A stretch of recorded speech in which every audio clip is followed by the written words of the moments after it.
Silakan. Sorry, kelompok satu deh tuh. Kelas B lebih dahulu. Kelompok B ada yang mau, kelas B ada yang mau maju untuk presentasi tentang kerajaan yang ada di Sumatera.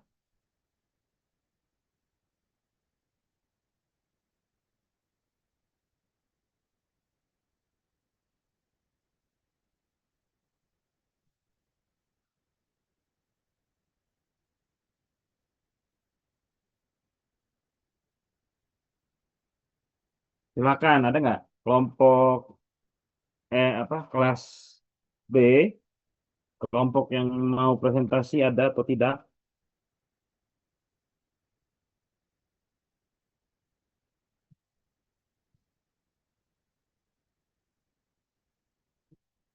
Ada?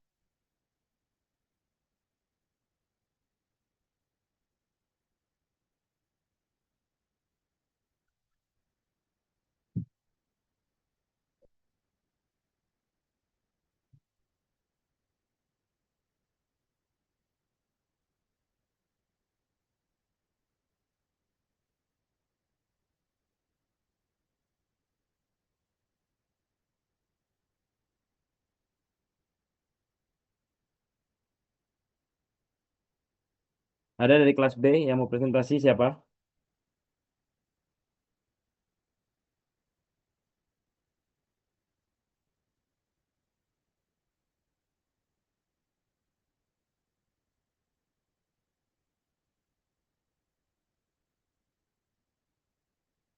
Oke, kelas A ada yang mau presentasi?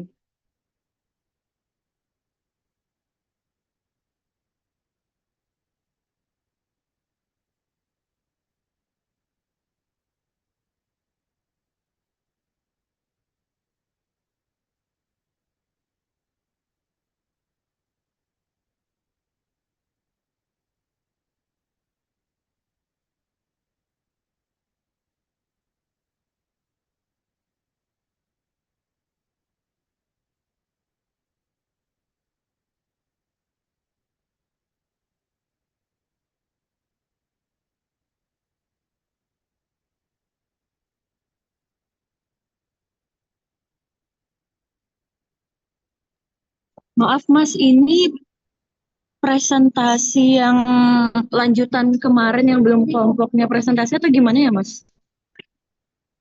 Kemarin bukan saya sudah bilang ya, ada tugasnya. Yang kelas B, Deng. Yang kelas siang kelas apa? Eh, Sepertinya belum ada instruksi tugasnya Mas. Oh ya, belum. Yang Rabu kemarin kelas siang, kan saya sudah bilang ya.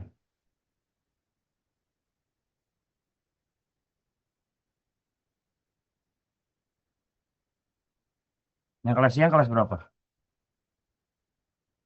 Kelas A Mas, yang siang. Nah, kalau di kelas A kayaknya saya sudah ngomong ya.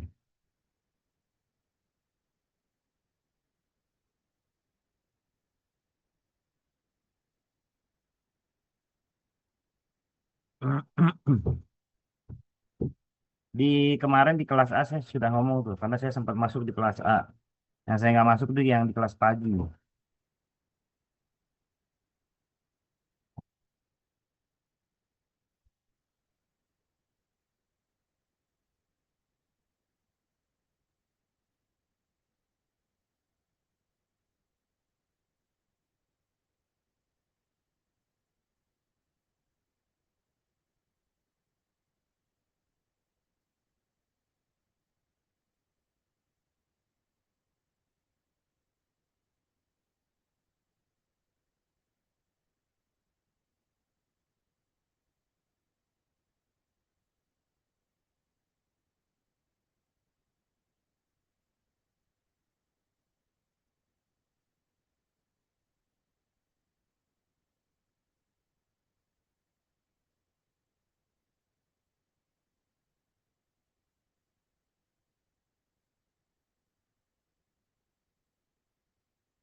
Kelas A,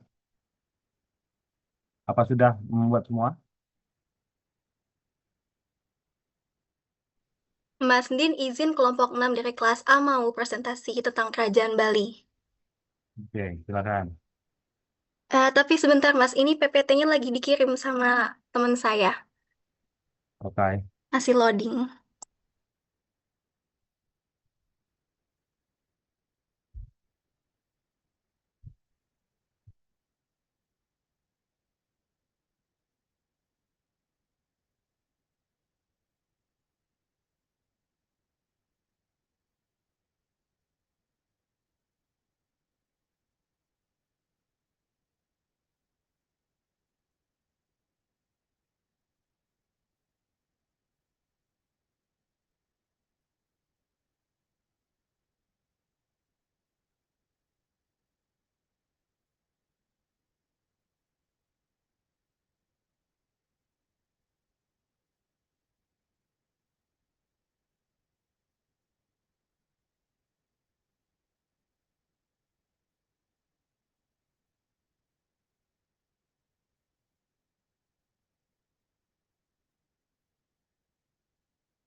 Teman-teman, apakah sudah terlihat share screen-nya? Sudah, sudah. Oke, tunggu sebentar nih, Halo. gedein dulu ya. Nah, oke. Bismillahirrahmanirrahim. Assalamualaikum warahmatullahi wabarakatuh. Kami dari kelompok 6 kelas A ingin mempresentasikan tentang Kerajaan Bali.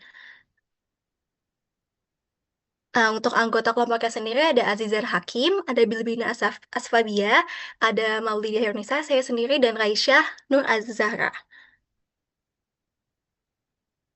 Oke, berikutnya akan dibacakan oleh Bilbina.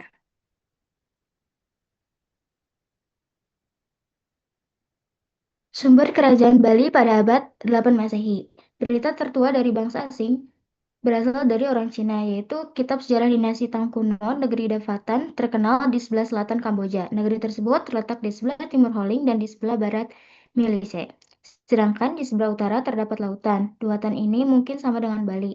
Berita tertua tentang keadaan di Bali yang berasal dari Pulau Bali sendiri berupa bulatan kecil dari tanah liat atau cap tablet berukuran diameter sekitar 2,5 cm.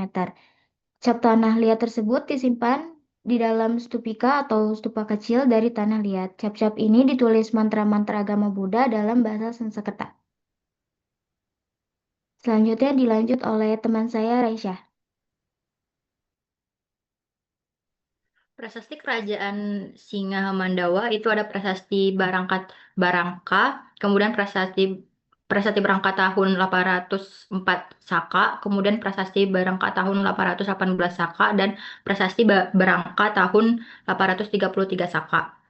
Prasasti Barangka tahun 804 Saka atau 882 Masehi itu tuh isinya perintah perintah kepada Senapati Danda, Kumpi Marodaya, dan 3 orang biksu supaya membangun pertapaan dan pesanggarahan sastra di daerah perguruan di Bukit Cintamani.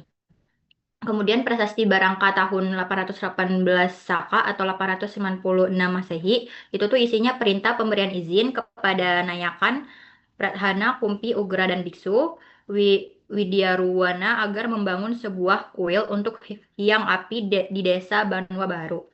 Kemudian prasasti Barangka tahun 833 Saka atau 911 Masehi itu tuh isinya pemberian izin kepada penduduk, anak Banua desa, turunan untuk membangun kuil bagi Batara Datonta. Slide berikutnya. Kemudian ada prasasti Barangka tahun 833 Saka juga. Itu tuh lanjutannya bagian permulaan sama dengan prestasi turunan. Selanjutnya diatur juga perihal orang desa Airawang yang tinggal di daerah desa turunan di sebelah timur Teluk Danau.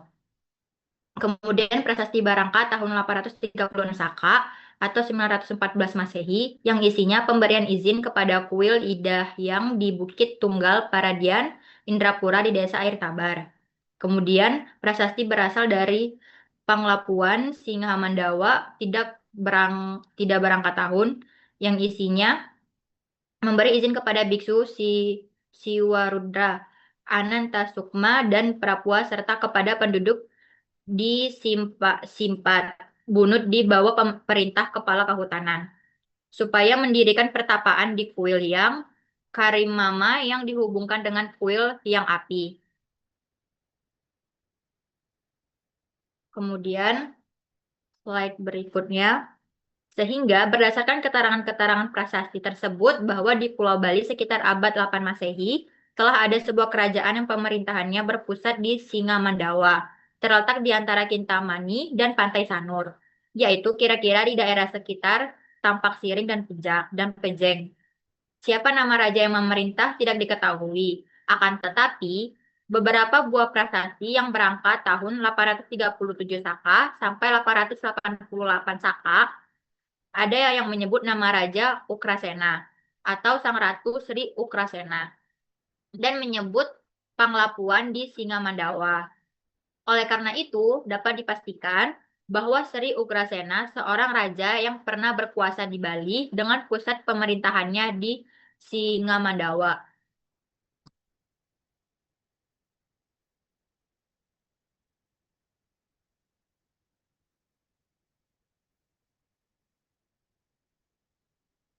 Selanjutnya akan dilanjutkan oleh teman saya, Dia. Lalu ada prestasi Wangsa Warmadewa. Nama Warmadewa mulai muncul memerintah di Bali sejak tahun 835 Saka. Keterangan ini kita peroleh dari 3 buah prasasti batu berbentuk tugu yang dipahat dengan tulisan melingkar. Nama raja yang disebut dalam ketiga prasasti itu adalah Sri Kesari Warmadewa. Yaitu yang pertama ada prasasti Belanjong berangkat tahun 835 Saka atau 914 Masehi. Isinya menyebut musuh-musuh raja yang berhasil dikalahkan. Yang kedua ada prasasti yang ditemukan di desa Penempahan berangkat tahun 835 Saka yang isinya menyebut nama raja yaitu Sri Kaisari. Lalu yang ketiga ada prasasti yang ditemukan di desa Malat Gede berangkat tahun 835 Saka isinya menyebut kerajaan Sri Kesari dengan istilah Parahajian atau prasasti Penempahan. Selanjutnya akan dilanjut oleh Maudi.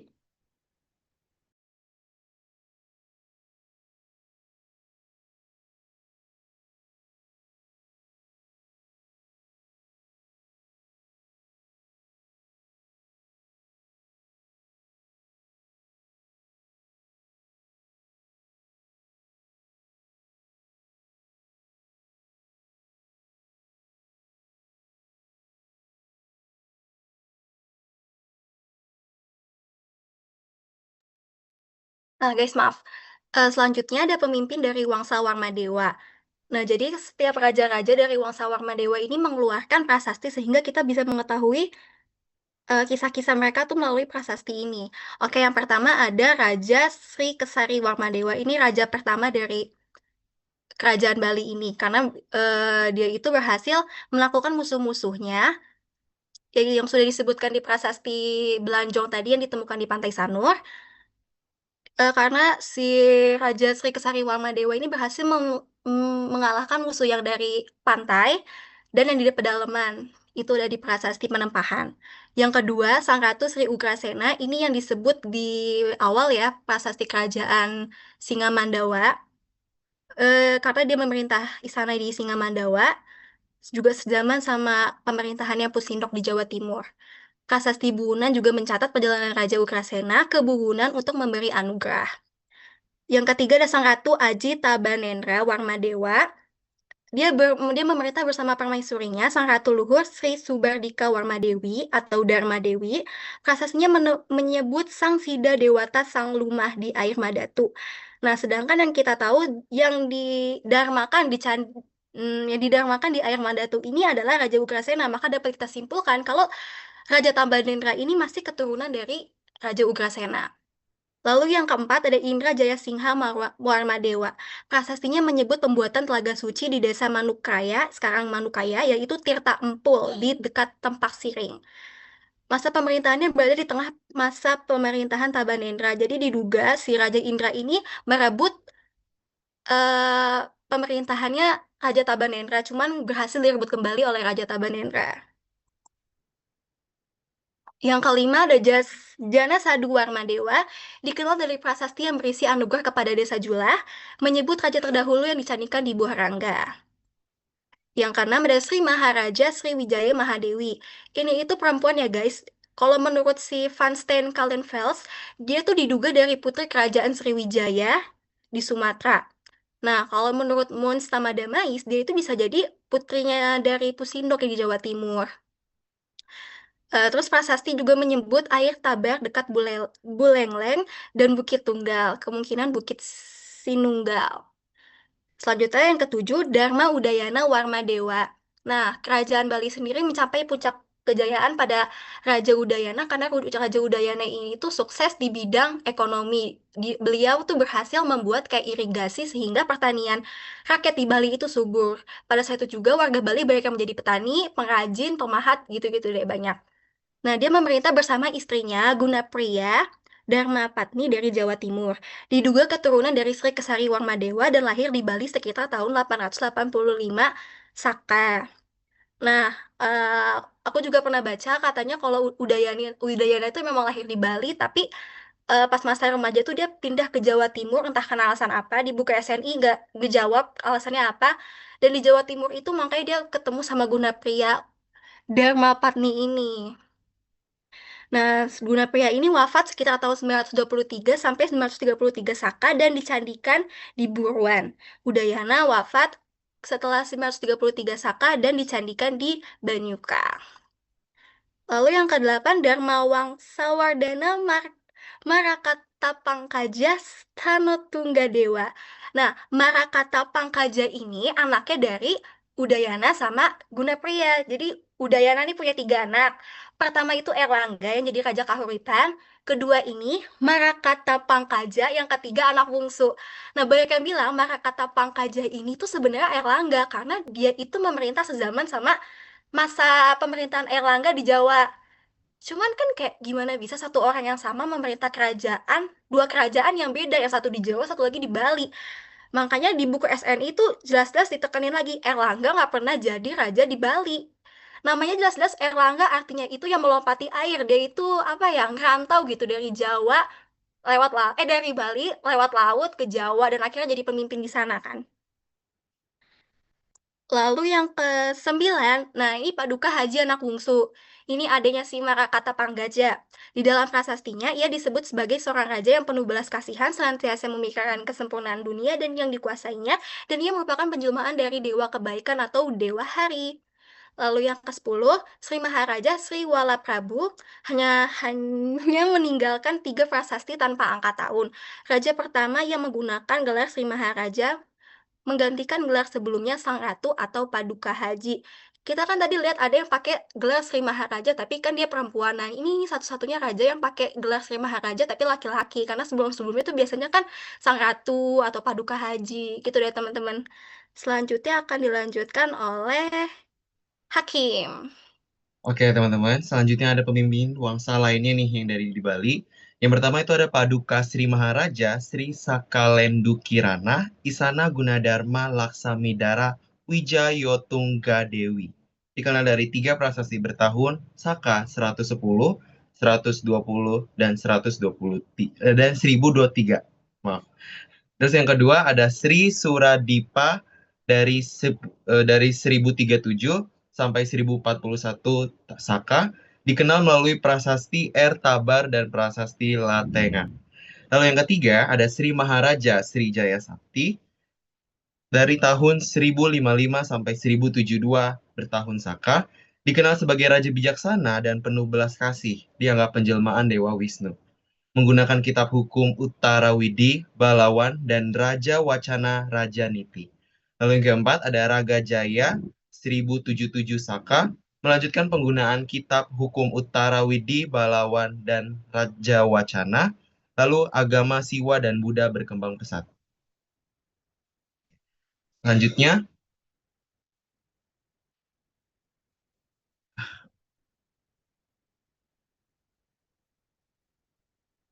selanjutnya di sini ada Jaya Pangus 1099 sampai 1103 Saka, menggantikan Raga Jaya setelah masa kosong 22 tahun, kemungkinan putra Raga Jaya.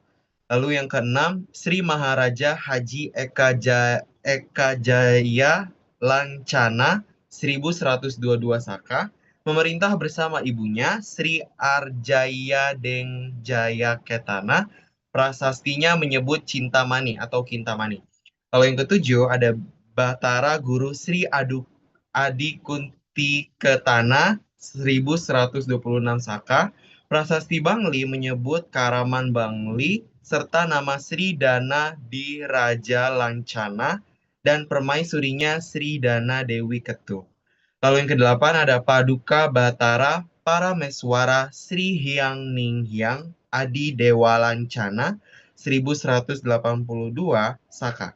Prasastinya menyebut Karaman Bulihan, Prasasti Basangara 1118 Saka, dan Sukawana 1222 Saka, namun tidak menyebut nama raja, hanya Raja Patih. Dan yang terakhir, yaitu yang ke-9 Paduka Batara Guru 1246 Saka, disebut dalam prasasti Tumbu 1247 Saka, dan Salumbung 1250 Saka. Lalu digantikan oleh Paduka Batara Sri Walajaya, Kertaningrat bersama ibunya Paduka Tara Sri Mahaguru berdasarkan prasasti Salumbung. Dan yang terakhir, Paduka Batara Sri Artasura Ratna Bumi Banten 1254 sampai 1260 Saka.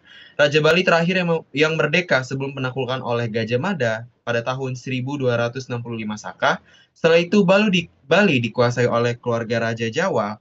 Pusat pemerintahan berpindah dari Samprangan ke Gel-Gel dan Klungkung.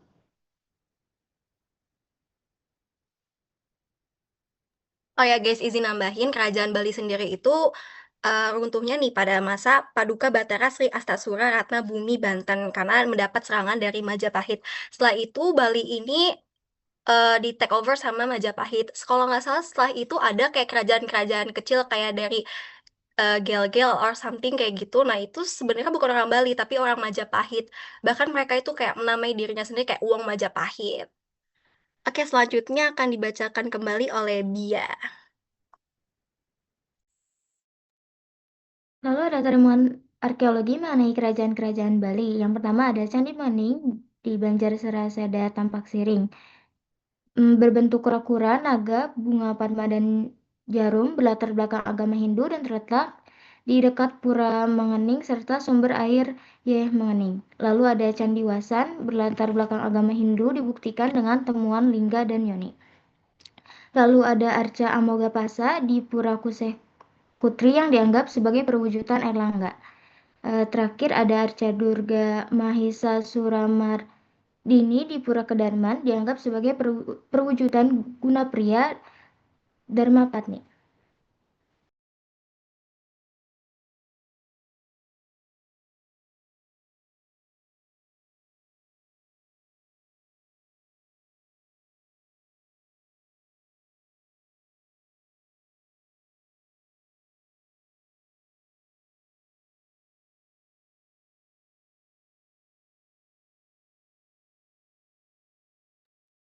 Oke guys, sekiranya segini presentasi dari kelompok kami. Apakah ada yang ingin bertanya?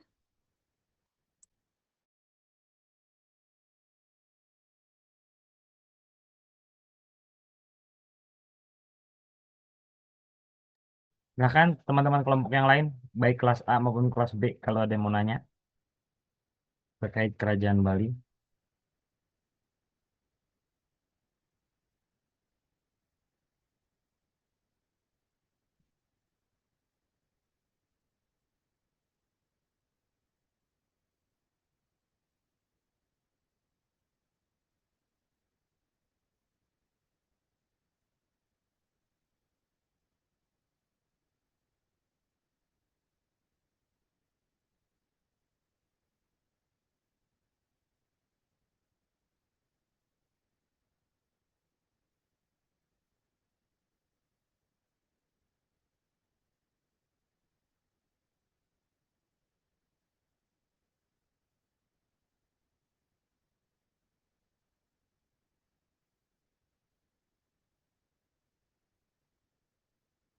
Oke, nggak ada yang mau nanya nih? Berarti udah paham ya? Oke. Oke, silakan Grace. Mas, izin tanya.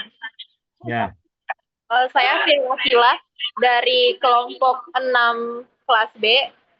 Itu dari untuk teman-teman apakah kan sekarang nih di Bali itu masih ada kasta ya. Contohnya itu kasta kesatria yang merupakan keturunan bangsawan. Apakah mereka itu merupakan keturunan dari kerajaan Bali? Kerajaan Bali tadi disebutkan oleh kelompok 6 kelas A atau dia merupakan bangsawan lain? Terima kasih.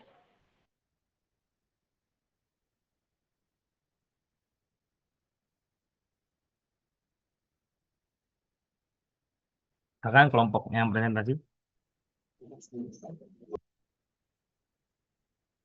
Untuk teman-teman yang lain ada lagi yang mau bertanya?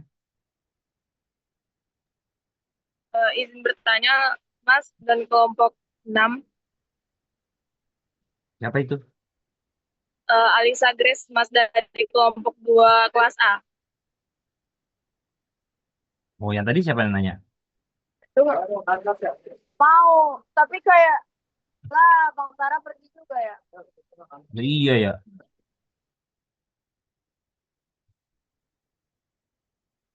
Ya, siapa yang mau nanya tadi?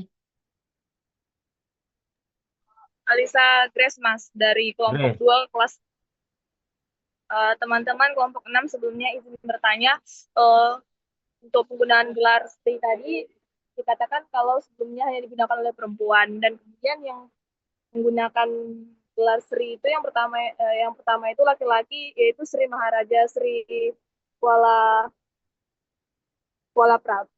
Kuala Prabu itu kenapa ya? Dan kira-kira apa sebenarnya arti gelar Sri tersebut? Terima kasih.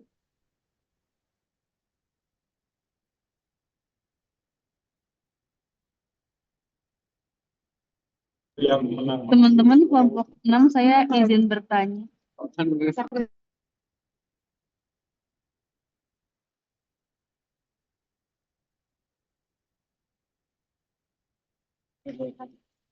Saya izin bertanya, saya Siti Kalandriani dari kelompok 1. Kira-kira teman-teman bisa nggak ya sebutin wangsa-wangsa apa aja lagi selain 2 tadi? Karena kan di slide PPT-nya ada wangsa lainnya. Nah itu tuh apa aja? Terus setahu saya itu kan wangsa Warmadewa itu kan paling gede gitu kan. Terus dia ada apa ya, kerajaan Bali itu termasuk dari dinasti Warmadewa. Nah itu tuh kira-kira hubungannya gimana ya? Bisa ditolong jelasin enggak? Terima kasih.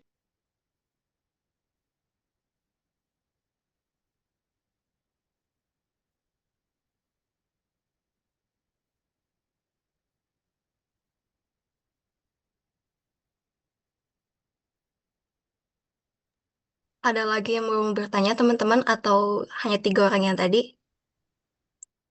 3 orang dulu aja. Tadi siapa aja, sorry. Yang pertama siapa? Yang kedua Grace. Yang ketiga Yang pertama saya Mas Virial Akila dari kelas B. kelompok. Kelompok 6 Lalu Grace. Grace kelompok. Kelompok 2 kelas A, Mas. Yang ketiga tadi Olivia.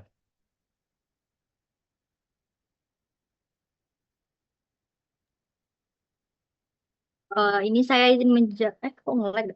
Oh, saya izin menjawab yang pertanyaan dari Akila kelas B tadi. Sistem kasta yang ada di Bali sekarang itu akibat dari kerajaan yang kita sebutin tadi atau bukan? Jawabannya tuh iya.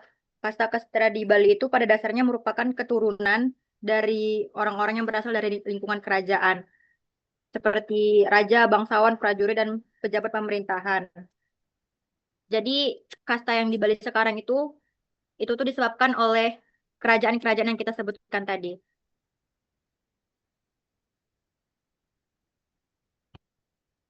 Akila gimana?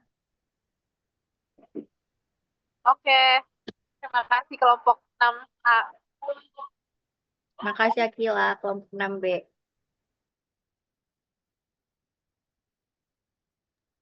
Oh ya, sama aku mau jawab tadi pertanyaannya Grace, kenapa sih Sri Maharaja Sriwala Prabu ini, walaupun dia laki-laki, dia menggunakan gelar Sri Maharaja. Oke, jadi seperti yang kita lihat, list raja-raja sebelumnya itu kan kebanyakan pakai nama Sang Ratu, atau enggak Paduka Haji. Paduka Haji sendiri itu kadang, bukan kadang, disebutnya dalam prasasti itu Parhajian.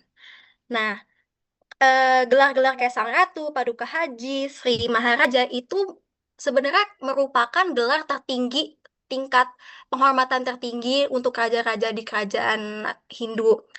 Nah, sebenarnya sih dari yang aku baca-baca si Maharaja ini nggak merujuk untuk salah satu gender aja. Jadi bukan cuma buat perempuan aja nih. Sebenarnya mungkin gender laki-laki gitu raja bisa aja make. Cuma dari yang kita lihat sebelum-sebelumnya track recordnya itu belum ada sih raja yang pakai nama Sri Maharaja. Adanya ratu yang tadi diduga dari Sriwijaya atau enggak dari Jawa Timur.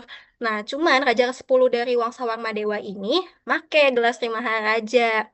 Jadi kan menurut orang-orang yang meliti kayak, wah ini sebuah hal yang baru gitu. Nggak ada nih yang pakai Sri Maharaja untuk raja sebelum dia. Gitu deh, Grace. Apakah yang menjawab pertanyaan kamu? Jawab Maudi, terima kasih. Sama-sama.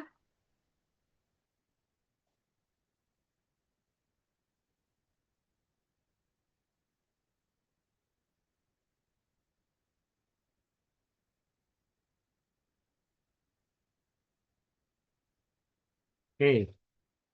Ya, masih ada? Yang belum dijawab?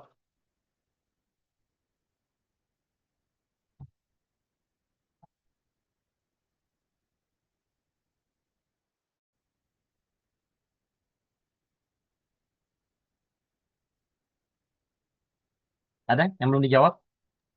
Ada Mas pertanyaannya dari Kalila. Ini masih kita diskusikan soalnya. Oke, silakan. Sembari berdiskusi, ada lagi yang mau bertanya?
Silakan Rizky Ahmad.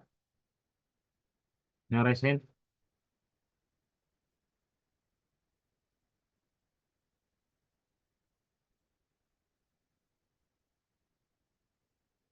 Mana Rizky? Jadi respon dulu. Jadi Rizky.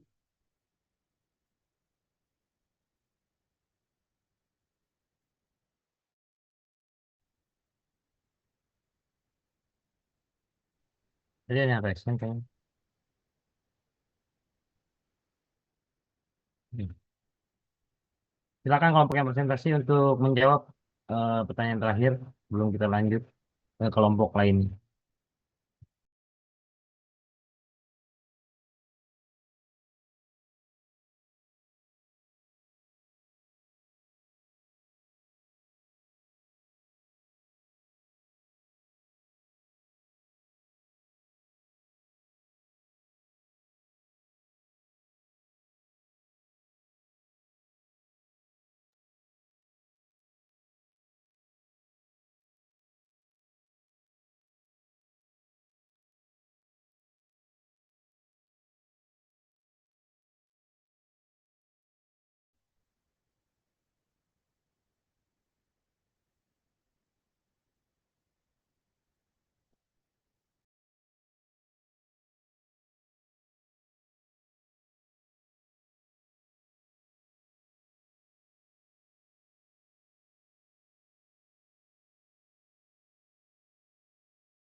Izin Oke menjawab guys, pertanyaan aku Kalila. coba jawab pertanyaannya Kalila tadi ya.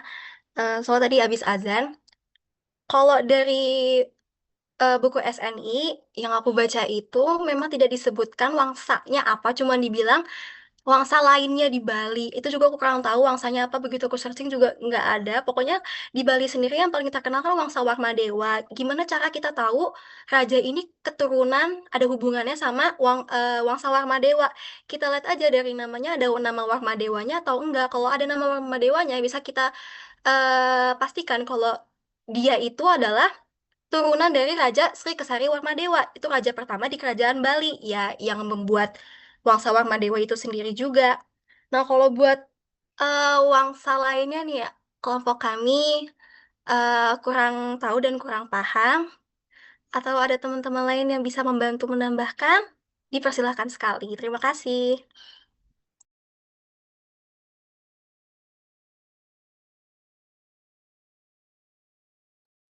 Oke, baik. Terima kasih untuk kelompok berapa tadi? 6, kelas B. Kelas Kelas A. ya. Oke, terima kasih. Baiklah, setelah itu kerajaan-kerajaan di Sumatera selain Sriwijaya.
Ada lagi?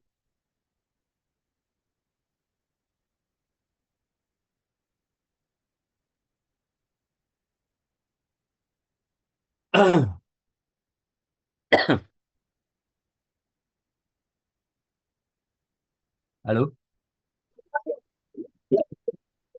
Ada lagi yang mau presentasi? Kelas A tentang kerajaan di Sumatera?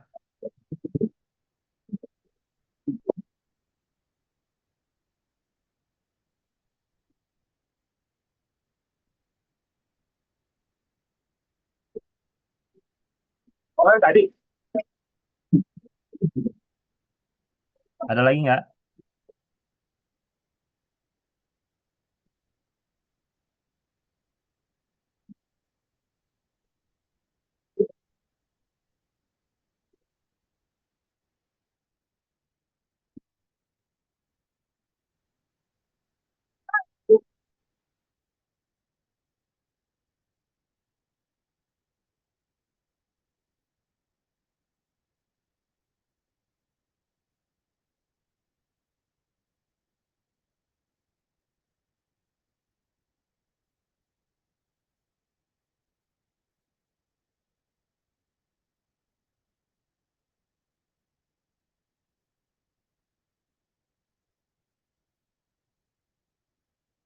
Halo?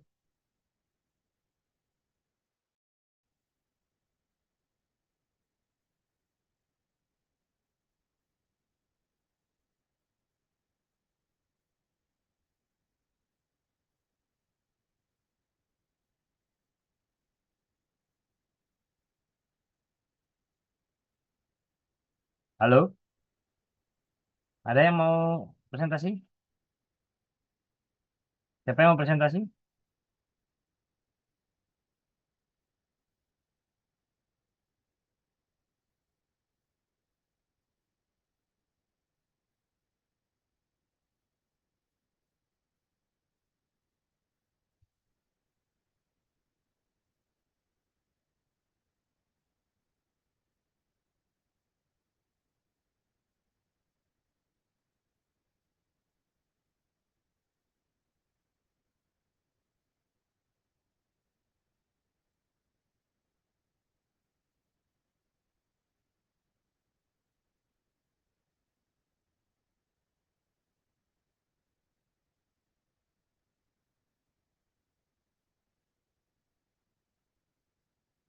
Ada lagi kelompok lain yang mau presentasi? Kelas A,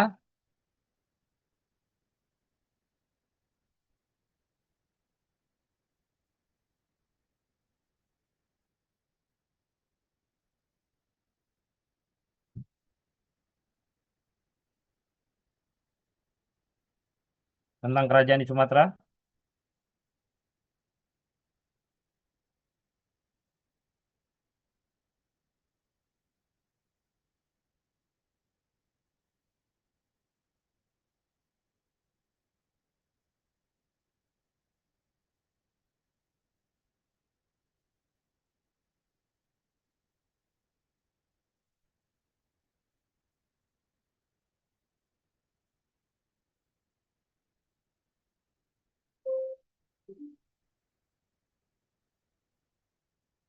Hmm.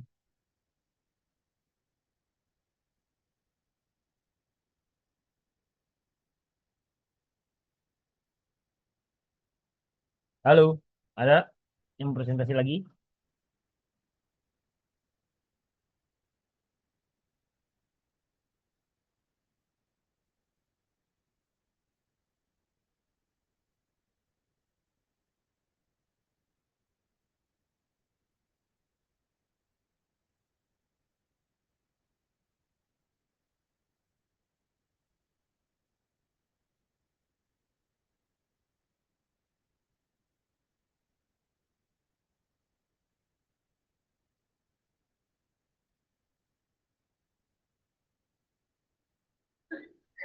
Mas, kelompok 8 izin mau presentasi. Kelompok berapa? Sorry. 8. Kelompok 8, Mas. Ya, silakan. Izin share screen ya, Mas. Ya,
Assalamualaikum warahmatullahi wabarakatuh.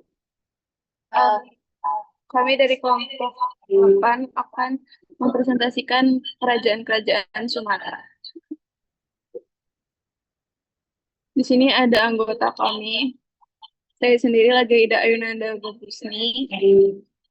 Dan ada teman-teman saya, Anggun Mutia, Imade Dwiki Baratila, dan Suci Aprilia.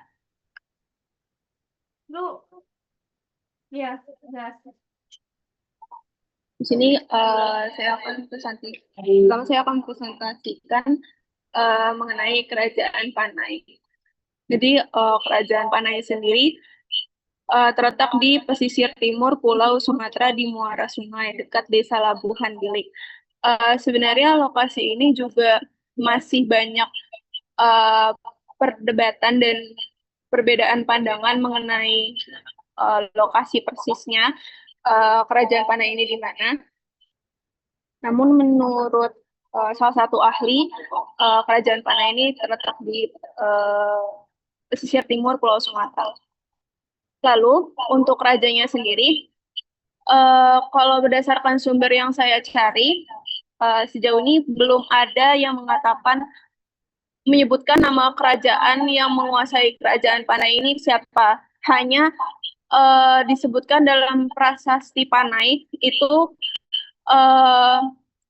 disebutkan Haji, yaitu para ahli beranggapan kalau yang menguasai Kerajaan Panai ini sendiri adalah seorang raja bergelar Haji. Lalu kalau untuk dari sumbernya sendiri, Kerajaan Panai ini disebutkan dalam Prasasti Tanjore. Jadi Prasasti Tanjore ini sendiri itu ditulis oleh Raja Rajendra I dari Hindia Selatan, dan dia dari Kerajaan Kolada.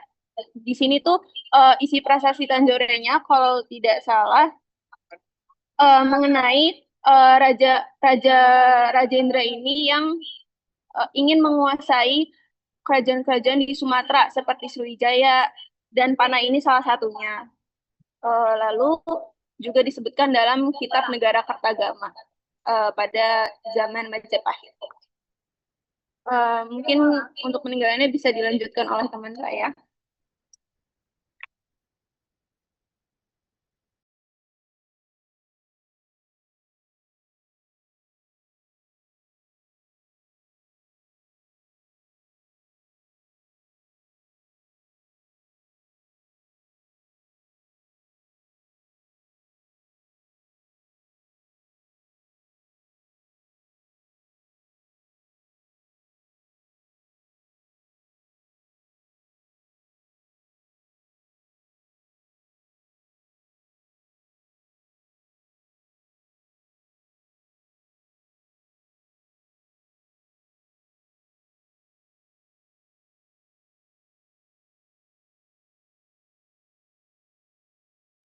Oke, baik. Selanjutnya itu ada peninggalan dari Kerajaan Panai. Yang pertama ada Prasasti Panai. Selanjutnya ada Candi Bahal di Padang Lawas.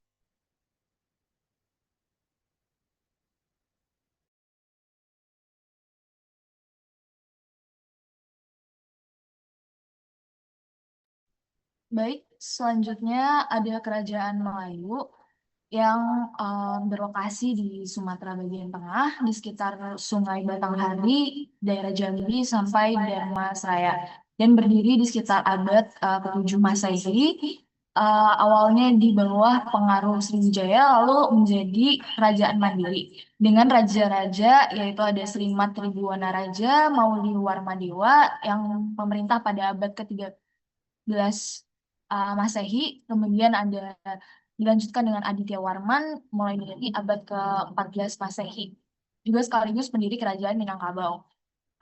Kerajaan ini juga dibuktikan dengan sumber yang didapatkan melalui prasasti Padang Roco yang ditemukan yang diperkirakan dari 1286 Masehi, kemudian ada dari catatan Tiongkok atau Moloyu, kemudian Kitab Negara Kertagama. Selanjutnya akan dilanjutkan oleh rekan saya, Tibuci.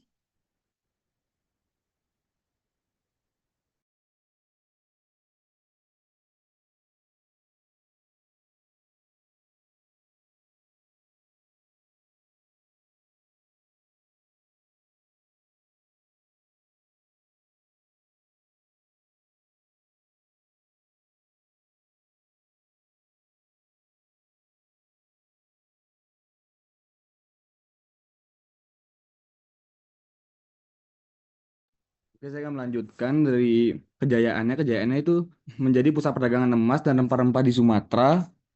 Dan selanjutnya ada menjalin hubungan diplomatik dengan Singasari. Yang ketiga ada menerima arca Amok Hapasa sebagai simbol persahabatan. Nah, untuk bagian keruntuhannya itu disebabkan oleh melemahnya karena perubahan jalur perdagangan dan pengaruh Majapahit. Dan juga kekuasaan berpindah ke Aditya Warman di Minangkabau sekitar abad 14 sebelum Masehi. 14 Masehi. Untuk peninggalannya itu ada prasasti Padang Roko it- yang menyebutkan pengiriman arca Amok Hapasa dari Raja Kartanegara kepada Raja Melayu. Untuk ar- selanjutnya ada arca Amok Hapasa yaitu menjadi simbol hubungan politik dan agama antara Melayu dan Jawa. Yang ketiga ada situs Dharmasraya di Sumatera Barat yang menjadi bukti keberadaan pusat pemerintahan kerajaan ini. Semua peninggalan tersebut menunjukkan bahwa kerajaan Melayu pernah menjadi pusat peradaban dan perdagangan penting di masa lampau. Oke, boleh dilanjutkan.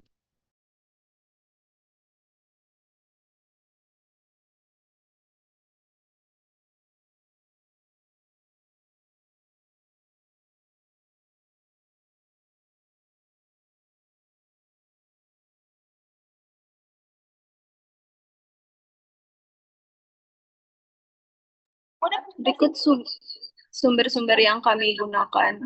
Kebanyakan kami dari SNI 2 dan beberapa jurnal lainnya. Sekian presentasi dari kami. Apakah ada yang ingin bertanya? Bahannya mana sih?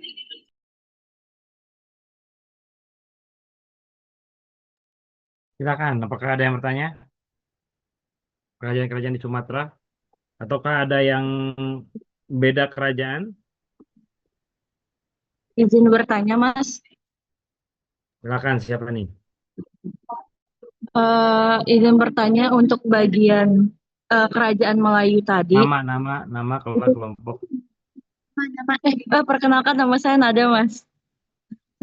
Dari kelas B. Oke, Mas. Eh, Kelompok berapa? lanjut ke pertanyaannya, Mas. Kelompok berapa?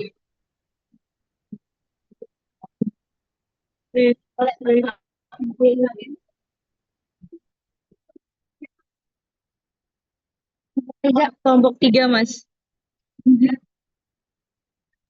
Oke, lanjut.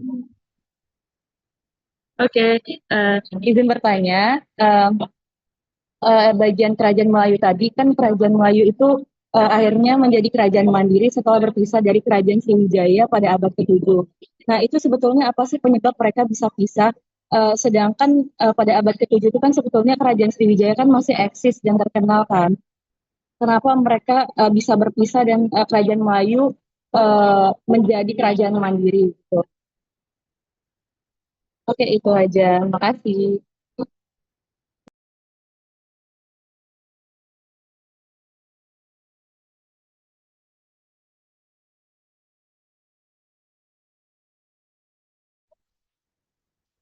Saya izin bertanya. Nama saya Stikal Andriani dari kelompok 1. Tadi kan kalau nggak salah Berapa ada sih? sumbernya itu di prasasti Nama. prasasti Naga. Intinya tadi itu kan di Kerajaan Panai katanya sumbernya itu dari prasasti atau kitab Negara Kartagama. Nah, sedangkan Negara Kartagama itu kan dari Majapahit ya. Nah, itu hubungannya kira-kira apa ya antara Kerajaan Panai sama Majapahit? Soalnya kan Panai itu di bagian Sumatera, sedangkan Majapahit di bagian Jawa. Seperti itu sih. Terima kasih. Siapa tadi yang nanya?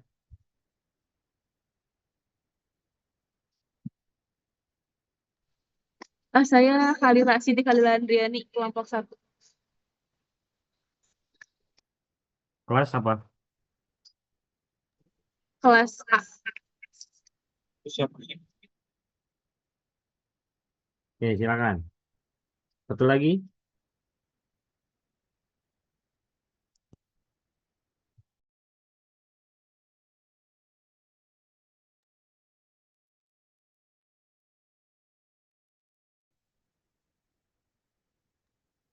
Saya mau izin bertanya.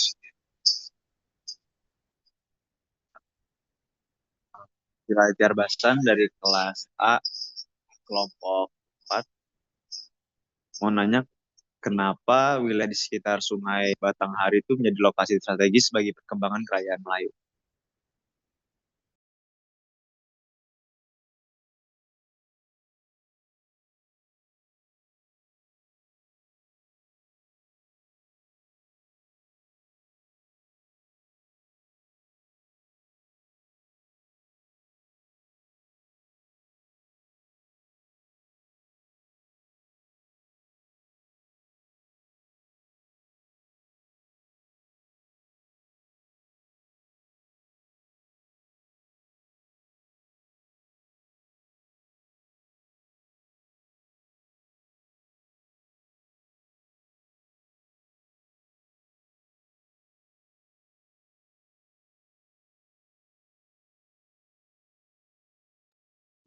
Sorry, buat Bulan, boleh diulang nggak pertanyaannya? Mengapa wilayah di sekitar Sungai Batanghari menjadi lokasi strategis bagi perkembangan kerajaan?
Saya izin menjawab pertanyaan dari Kalila.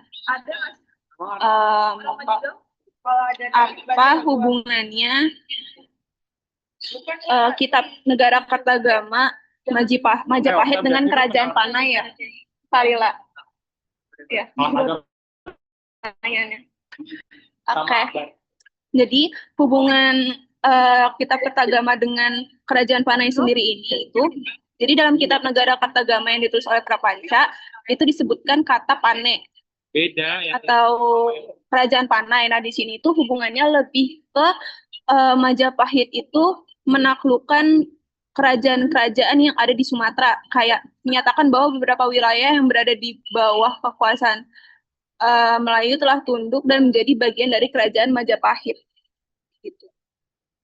Apakah terjawab? Jawab.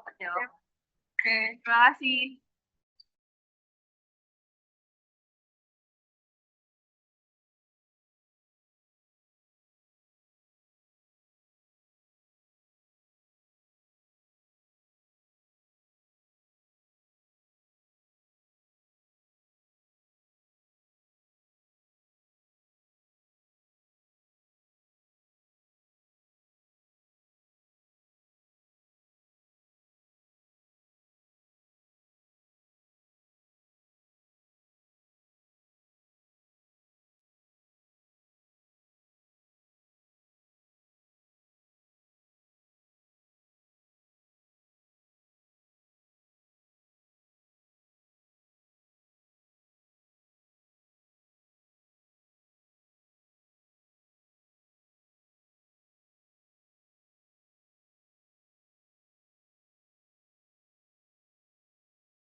Saya izin menjawab pertanyaan dari Nada. Kenapa kerajaan-kerajaan di Sumatera akhirnya memutuskan untuk berpisah dari Sriwijaya itu? Karena adanya kemunduran kekuasaan dan pengaruh luar. Penyebab utamanya itu ada serangan luar, terutama dari kerajaan Chola India di tahun 1025 Masehi. Kemudian ada melemahnya ekonomi akibat pergeseran jalur dagang, serta sulitnya pengawasan wilayah yang sangat luas. Apakah sudah terjawab, Nada? Oke, makasih. Terima kasih kembali, Nada.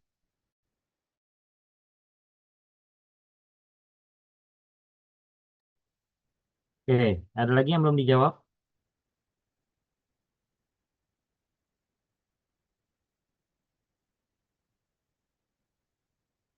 Apakah ada yang belum dijawab? Pertanyaan dari teman-teman yang lain? Ada Mas tadi dari pertanyaan Bulan. Izin Pertanyaan Hilal kayaknya belum ya? iya yang soal Ya, Oke. soal Bulan. Izin Oke. menjawab soal pertanyaan dari Bulan. Jadi kenapa posisi Sungai Batanghari itu jadi posisi strategis bagi kerajaan itu karena dari letak geografisnya itu jadi Sungai Batanghari itu kan menghubungkan dari pedalaman Sumatera dengan pantai timur yang menghadap ke selat Malaka. Nah, itu jadi jalur perdagangan yang lumayan sibuk mulai dari abad ke-7 sampai ke abad 14. Nah, itu juga Sungai Batanghari itu selain itu jadi apa ya? eh, Perhubungan antara daerah pedalaman yang dimana merupakan tempat untuk penghasil emas dan ramai untuk kegiatan perdagangan. Jadi kapal-kapal dari India, Arab, Cina itu eh, berlabuh dan bermuara di Sungai Batanghari itu. Kemudian juga eh, Batanghari itu jadi jalur mobilisasi ekonomi dan administrasi kerajaan dari hulu hingga ke hilir. Kemudian kemudian juga Batanghari itu menyimpan kekayaan alam kayak em, emas aluvial, damar, kemudian dan hasil hutan tropis. Em, Mungkin itu yang bisa eh, saya jelasin sih. Apakah sudah menjawab dari Bulan? Sudah terjawab, Cek. Terima kasih. Oke, thank you Bulan.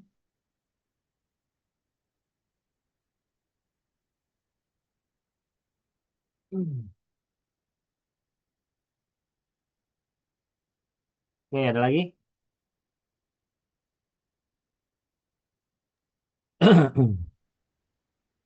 Baik, teman-teman sekalian, mohon diperhatikan bahwa nanti tolong suara saya kedengaran kan ya? Baik. Dengar, Mas.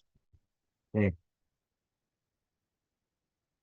Bali itu, saya nerangin ya, dari mulai kerajaan-kerajaan di Bali. Ada beberapa poin penting yang perlu kalian catat dan juga kalian pahami mengenai eh, kerajaan Bali. Yang pertama adalah Bali sebelum diserang oleh Majapahit itu kita anggap sebagai nama negaranya, nama kerajaannya adalah Bali kuno. Oke. Nah, siapa pemimpinnya? Pemimpinnya itu ada kurang lebih 2 Wangsa. Siapa saja? Ada yang tahu?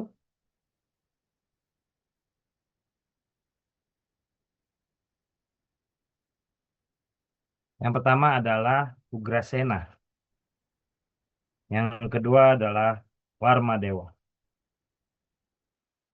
Nah, salah satu titik poin di dalam kerajaan kuno Bali ini adalah di dalam keturunan Warmadewa itu memiliki anak yang namanya Air Langga. Yang kemudian Airlangga itu menikah dengan anaknya siapa? Ada yang tahu?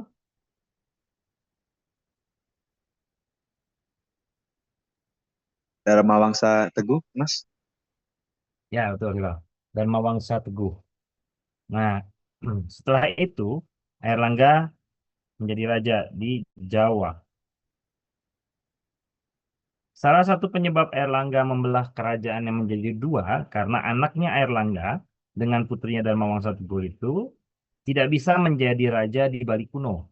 Karena oleh Warmadewa, adiknya Airlangga itu sudah dijadikan sebagai calon penerusnya atau pangeran. Ya, itu. Lalu raja terakhir Bali kuno siapa?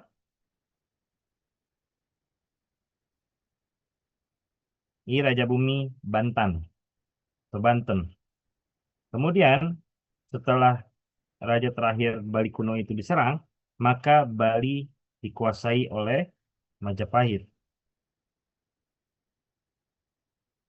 Sehingga Bali itu kemudian mendapatkan pengaruh yang cukup besar dari masa Majapahit. Ya. Dan ini terus berlangsung sampai runtuhnya Majapahit sekitar abad 15 akhir atau abad 16 awal.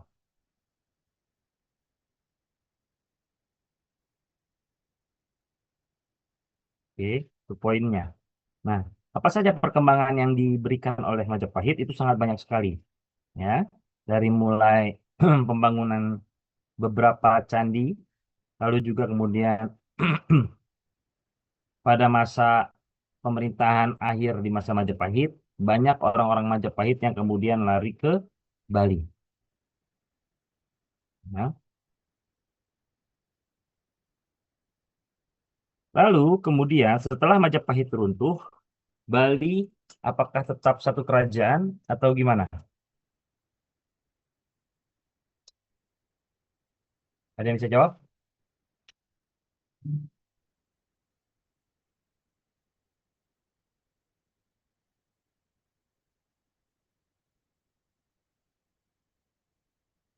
Setelah runtuhnya Majapahit, Bali itu kemudian pecah menjadi beberapa kerajaan-kerajaan kecil. Sehingga secara kronologi waktu, sebutan itu disebut Bali kecil. Ada yang tahu salah satu nama kerajaan-kerajaannya di Bali kecil itu?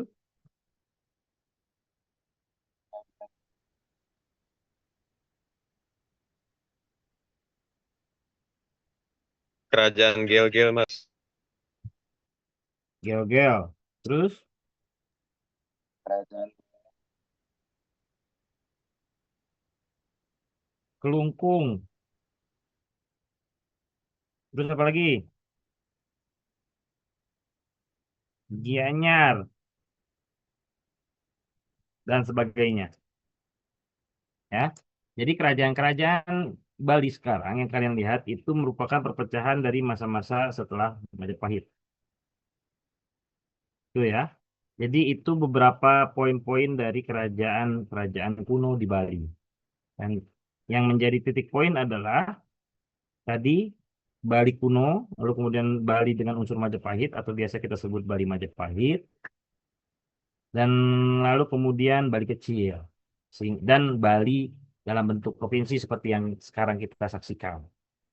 Nah, tetapi ada kaitannya dengan kerajaan-kerajaan di Pulau Jawa, yaitu tadi ya, apa namanya, Airlangga. Oke.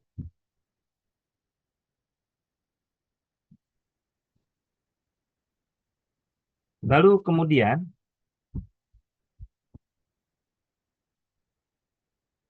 kita, kalau saya kedengeran nggak nih? kedengeran, Mas. Kemudian kita berangkat ke kerajaan-kerajaan kuno di Sumatera. Tadi teman-teman yang presentasi dan juga teman-teman yang berdiskusi, saya mendengar ada beberapa nama kerajaan. Pertama, Panai. Kedua, Melayu kuno. Lalu ada lagi?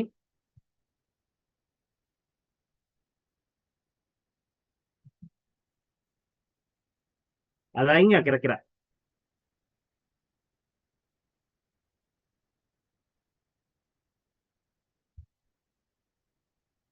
Ada lagi nggak?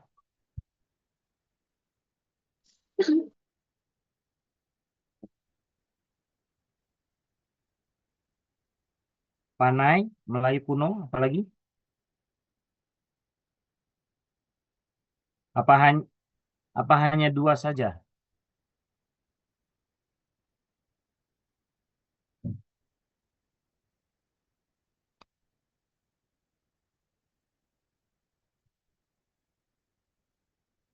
Ada satu kerajaan yang belum kalian tulis di dalam PPT.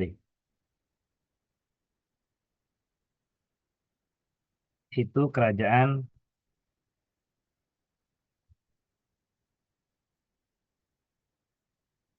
Pagaruyung.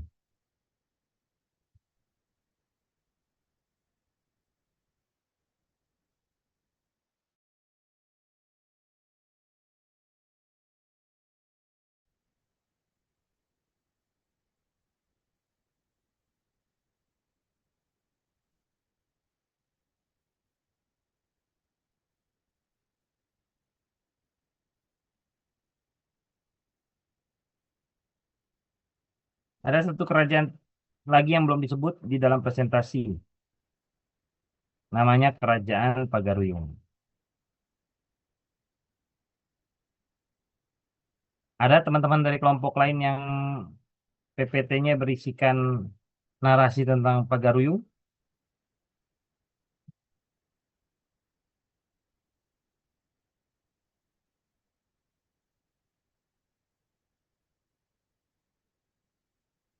Oke.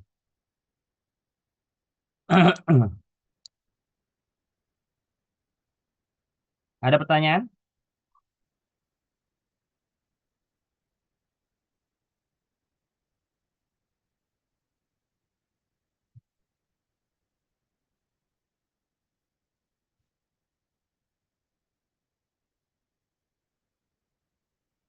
Baik, kalau tidak ada pertanyaan, saya seperti orang gila nih ngomong sendirian.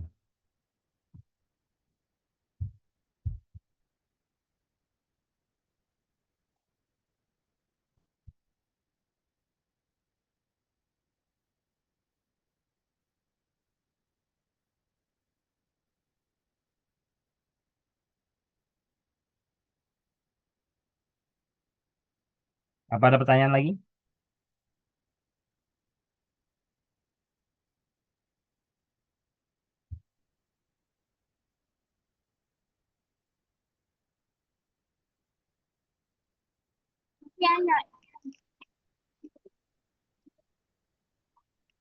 Cukup, Mas. Makasih, Mas.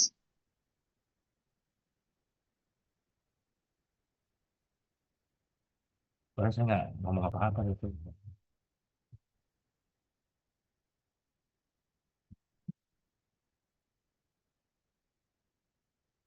Ada.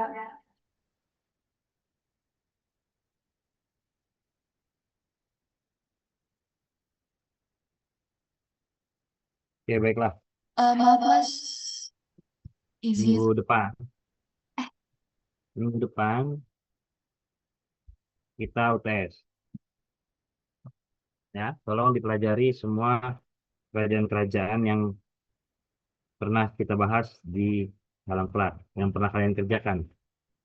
Sari, Majapahit, Kediri, Panjalu, Mataram kuno, Tarumanegara, kecuali Sunda, Bali kuno, dan Penjelajahan Sumatera.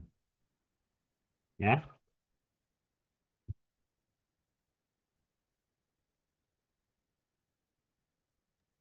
Baik, Mas.